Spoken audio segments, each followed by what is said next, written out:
Hey everyone, I'm at Vans Beach today in Leland, Michigan with Nancy and Cody. And Cody and I are going to go in the water looking for Leland blues, and we'll tell you a little bit more about what those are in a little bit.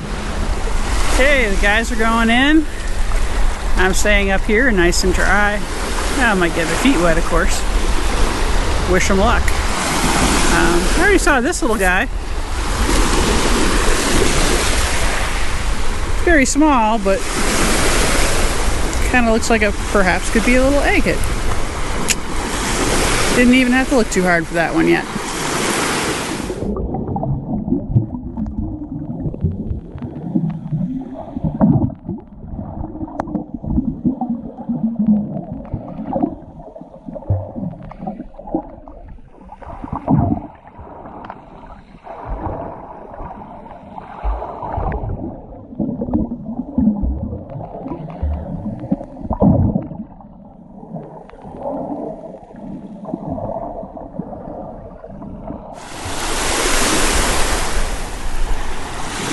This rock doesn't look super interesting, but it's got a lot of little gassy pockets.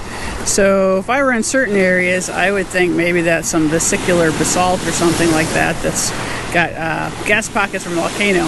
Because we're in Leland and we're looking for slag glass, my better bet is that's probably just some very gaseous waste material from the slag process. So anyway, just stood out as a little bit different from what we usually see on the beach here. So.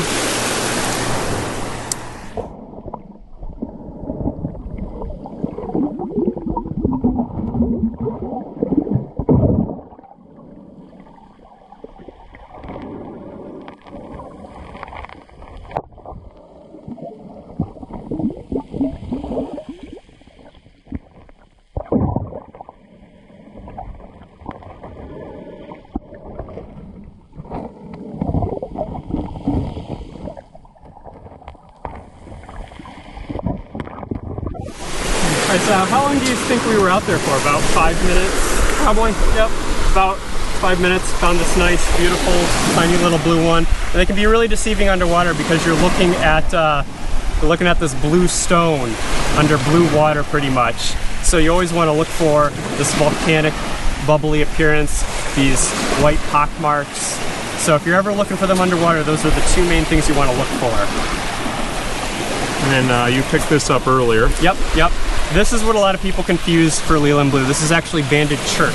This is a brown chert, you can tell from this side, that has been weathered by manganese impurities in the water to weather blue. And it's only blue on the surface. But what you want to look for with these is these rough, jagged edges that look rounded by the water, and they lack the gas bubbles that you would see in Leland blues. They also lack these white pock marks. These white pock marks are called cristobalites, and you can only get them on Leland blue glass. I found a banded chert. Hey, so did I. Mine's just a small one. All right, good finds in a short amount of time, so now I have high expectations for what you guys are going to be bringing back.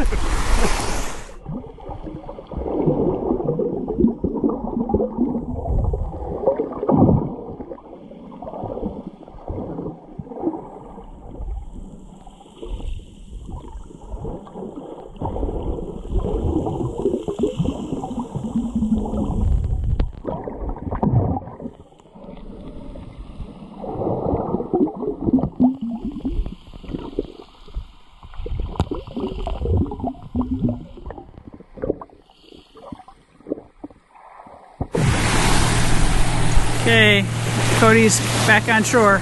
Yep. So this is another Leland blue. A lot of people don't know that they can be green. This one's got a really faint greenish to it. You can see a tiny bit of turquoise there, tiny bit of turquoise there, but otherwise, it's a pretty okay piece. Yeah, I can see the color. I don't know how well it's showing up on the camera, but there's some definitely greens and stuff there. Yep. Nice.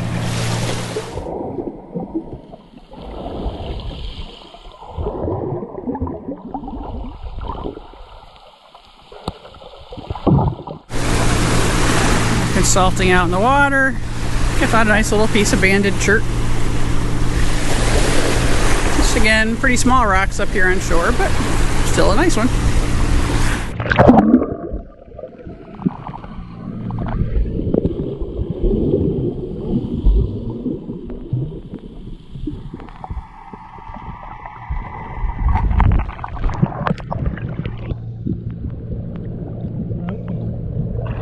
That's beautiful. Okay, swamp things are back. What do we have this time? So here's another really good one. Ooh, nice. See that all over. That one just like burst out to be under the water. You see those like bright blue colors under there sometimes, and you're like, oh, and you go reach for it. Nice nugget size, I call it. Gets the Nancy stamp of approval. Nothing's burst out at me. This is a cold water agate. That's as much bursting as I've had. All right, well. Oh, another one. This one's got a lot of really faint green to it. Purple at the top, really darkish purple. I won't keep it because I have a lot of these, but they can come in so many different forms. All right, keep up the good work, guys.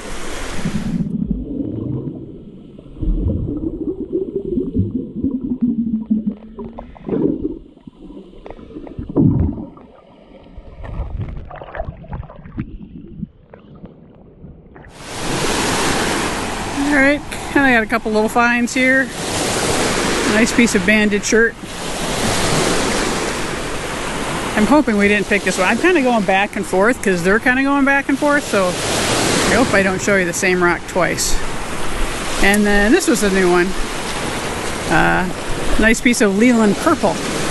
Very definite, kind of lavender, almost amethysty color purple. Fun one.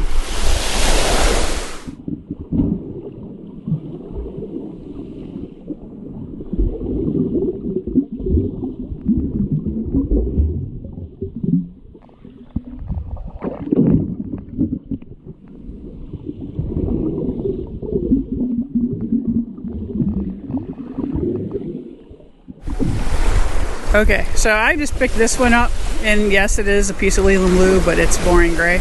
And then Cody comes out of the water with this thing. Wow! Yep. That is amazing. That's what I'm looking for. Oh yeah. Pretty fun. What else you guys find? I just found a few kind of crummy ones comparatively, and pretty decent Petoskey, but doesn't go all the way through. But Yeah, part that's here looks nice. Pattern on it. Leave that for somebody else. Excellent. And these are also Leland blues. You can tell from the separation of the material right here and the flow banding what this would be right there. A lot of the times they look very porcelain on the other sides, but sometimes you can flip them over and they can be purples, they can be blues, they can be a lot of beautiful colors. So if you ever see them under the water like this, always pick them up. They're always worth picking up because they can shock you sometimes. Good advice. All right. Good job, guys. Keep it up. Cody's already back. That I just found. You see this beautiful purple right here. You know this is a Leland blue because of all the gas bubbles and the corroded iron right there. It's another one, really warped one. Nice little purple. Not really interesting keeping it. Here's another one.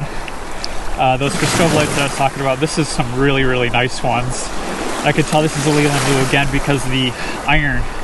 Okay, right yeah, there. I see that. Yep. Okay, interesting finds.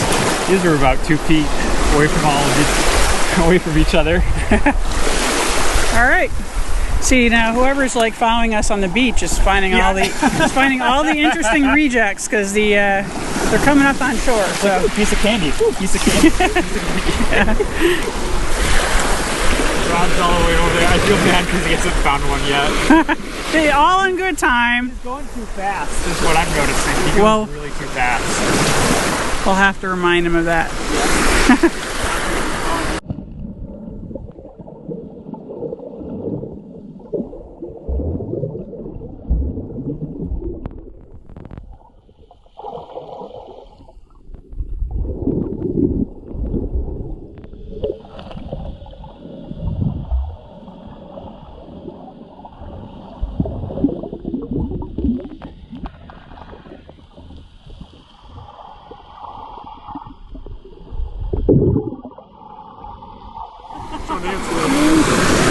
Just pulled up this one. Kind of got some little bit lavender tendencies going on here. And Swamp Thing's coming back up again. Found a big one. It's big and ugly. Well, there's those vesicular pockets I was referring to earlier. And then, yeah, just found, got a little bit of color in there. Nothing too exciting. And a handful of other ones. I'm starting to recognize them better. Oops. Little jasper, I guess. Yep. All right. All right. Going to look for those colorful ones. All right. Cody says you're going too fast, so you know, listen to the expert. He's doing better. Okay.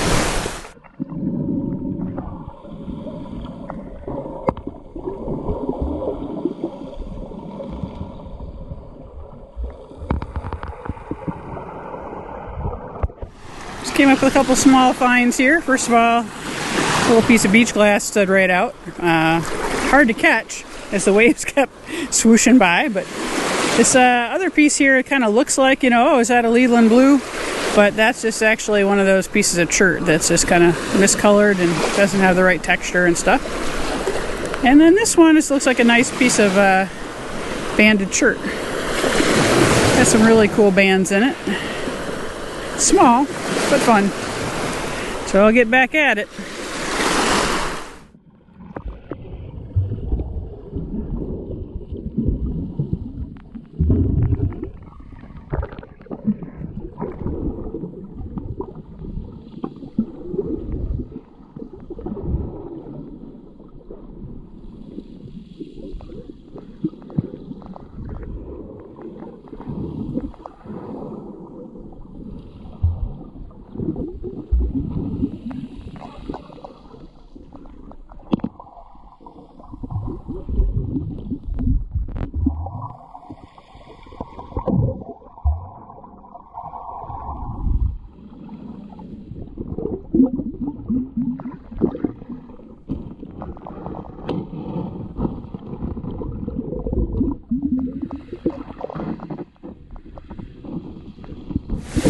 Alright, Cody's back with another sample and a little lesson.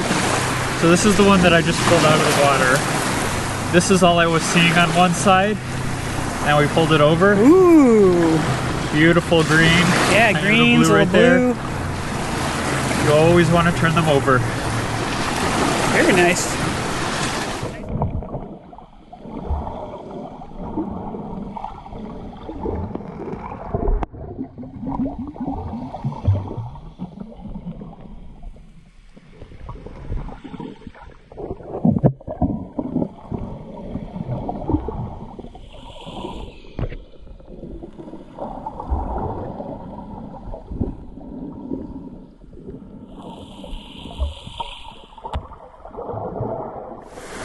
I wonder what the guys are doing. They're having a little conversation way down the beach, so maybe they found something.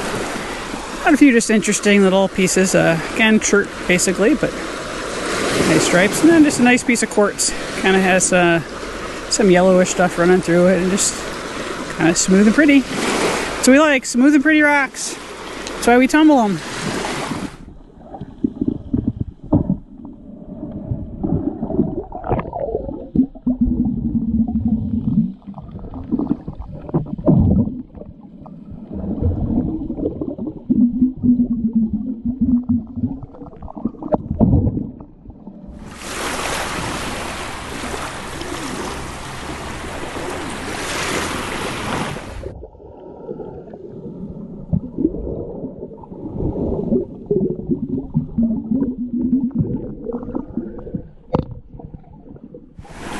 All right, why don't you tell us a little bit about the history of this stuff and what it is?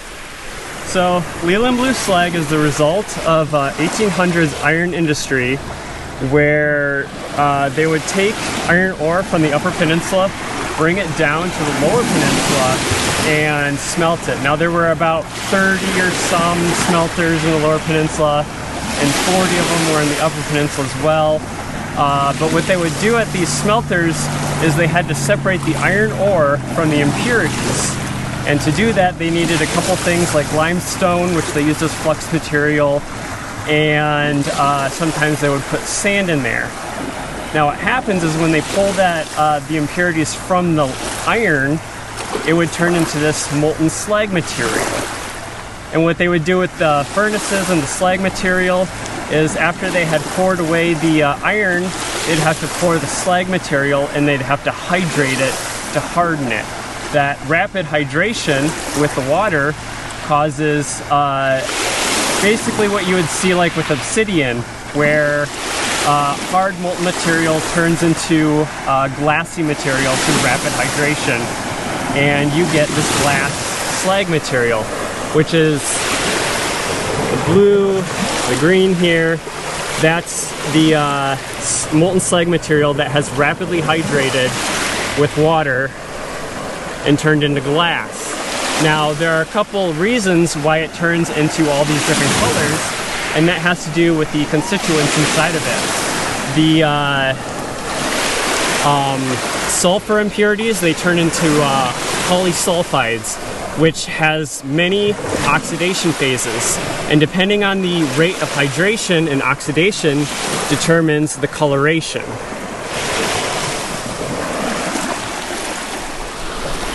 Well, it's post-Labor Day, and figured we wouldn't be quite as busy on the beach, but see, there's a lot of people over there all bending down looking. So, plus, I'm used to going with Rod to those UP beaches that are pretty isolated. But All right, we're in Fishtown for lunch. We just ordered lunch at the Cheese Shack and got sandwiches, so it's a little bit of a wait. So while we're waiting, Cody's going to tell us about this big piece of slag we're standing next to. Alright, so this is a massive piece of slag from the furnaces in Leland here. Now, essentially what happened is in 1870 there was a furnace here that began from the Lake Superior Iron Company, and it lasted only about 15 years. It was a very brief operation. After those 15 years, the furnaces basically just sat here decaying over time, and then was pretty much just salvage for pieces and parts over the years. And this piece of slag here is pretty much one of the only remaining pieces in the area, other than slag that's buried all the way around here in the foundations. But this is one of the largest pieces, remnants of the furnace's operation here in Leland.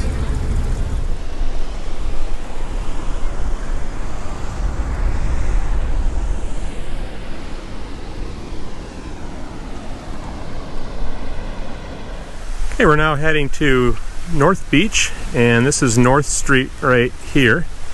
And the beach is this little tiny parking lot. It's really easy to drive right by. There's only room for like 2 cars here.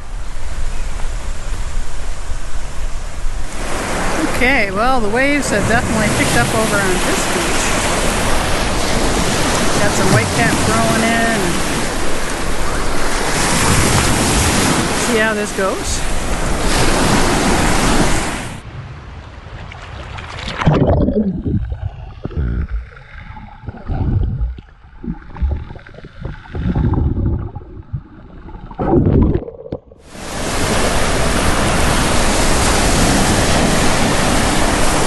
Across this cool piece of granite. This kind of has this lime green kind of circles in it. Kind of liked it. But just to show you, on this beach I have found a couple pieces of Leland blue. They're small, but they're pretty blue, so they stood out pretty well.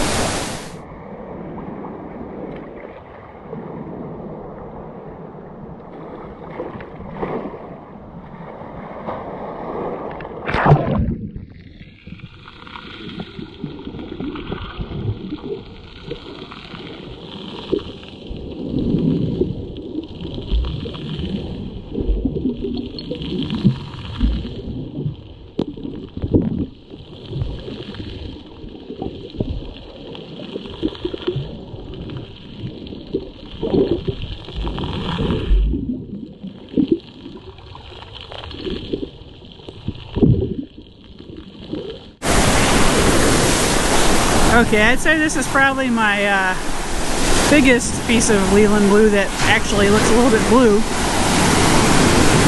I'll throw it in the bucket, show the guys.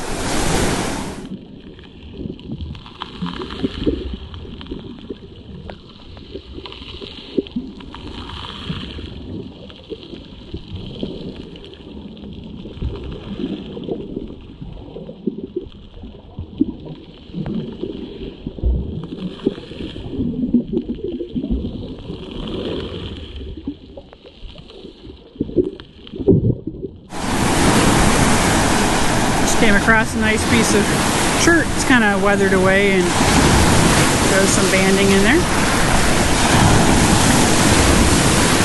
You gotta find the rocks and like scoop fast or they wash away.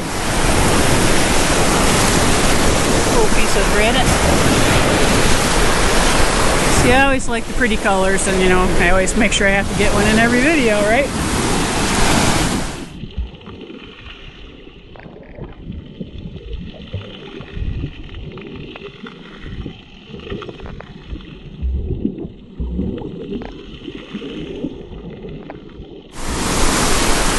Well, I did catch up to our snorkelers, so they're battling the waves, but apparently the water's a little clearer in this spot than it was down the beach, so hopefully they'll find something productive out there.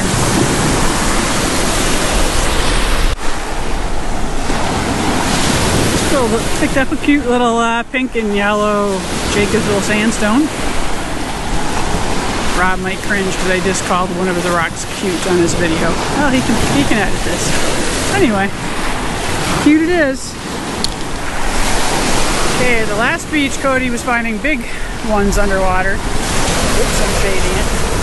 Yeah, not that much luck here. Unfortunately, the waves are causing a couple issues. Yeah, they're nice and bright and blue though. And then Rob, I don't know, he's working his way out. I don't see any rocks in the sand though. Found this nice little Tosky. Small, but really nice sections on there.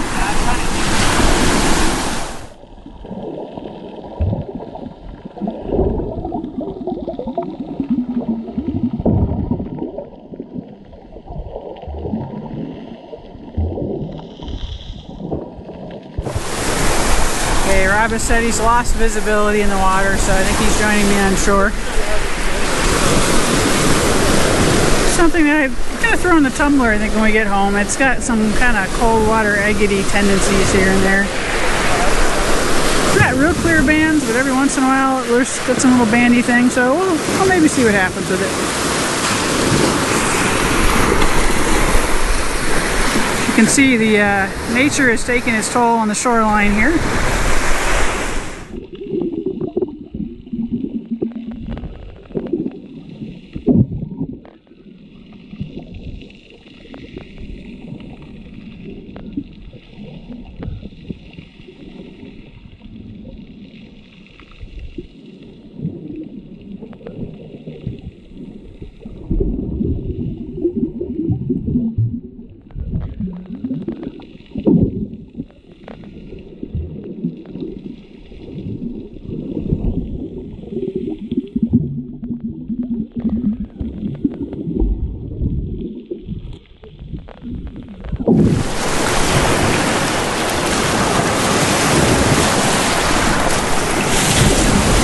Tosky coral on that big stone there.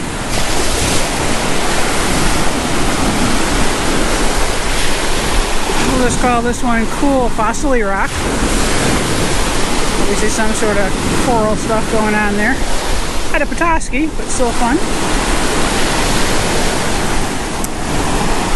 Okay. I don't know how this one's going to show up for you, but looks like some calcified coral.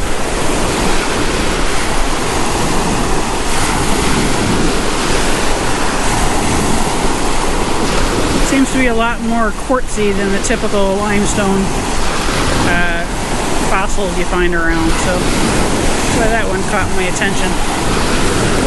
Kind of cool. Let's think of this as the cool, artsy part of the video instead of the part where Rob had his camera settings wrong.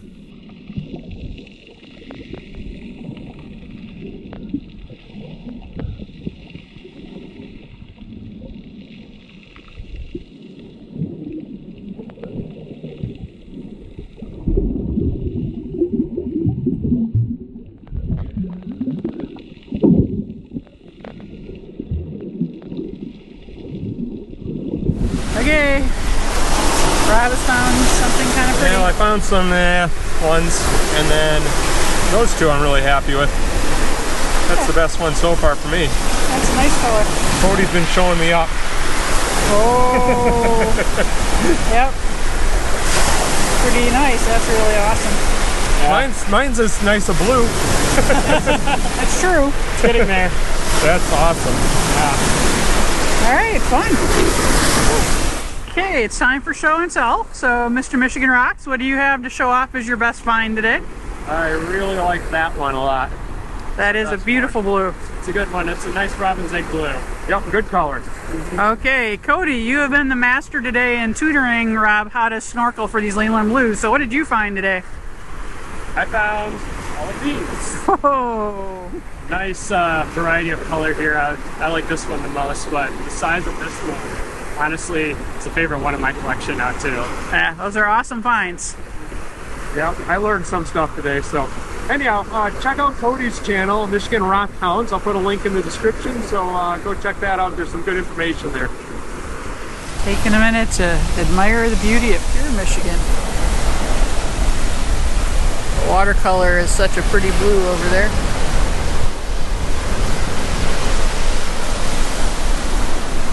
I love where I live. Come visit us.